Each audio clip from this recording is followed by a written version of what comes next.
Daund police station मध्ये शांतता committee बैठकीचे आयोजन शनिवार दिनांक 5 ऑक्टोबर रोजी 6 वाजता करण्यात आले होते। यावेळी सर्व जाती धर्माचे, सर्व संघटनेचे पोलीस पाटील, पत्रकार, विविध पक्षाचे लोक यावेळी उपस्थित होते।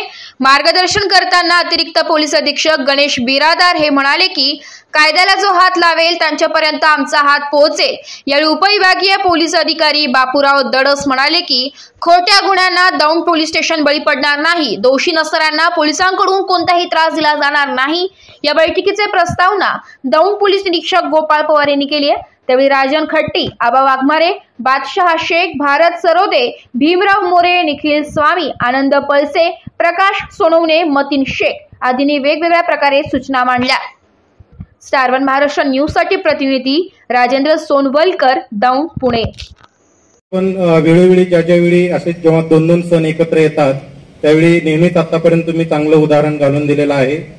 एकंदरीतच जातीय सलोखा कायम टिकवण्यासाठी आपण पुढाकार घेत असता।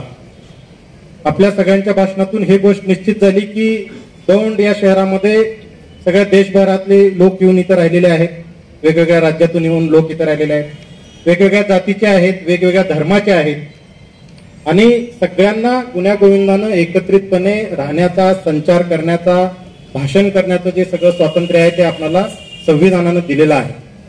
संविधानानं जसं स्वातंत्र्य दिलेलं आहे, जसं कर्तव्य आपले दिलेले आहेत, तसं जबाबदाऱ्या पण दिलेल्या आहेत। आपल्याला जसे अधिकार मिळतात संविधानाने तसे जबाबदाऱ्या आणि कर्तव्य सुद्धा आपल्याला ते सोपवलेले आहेत। या गोष्टीचं आपल्याला भान राखावं लागेल।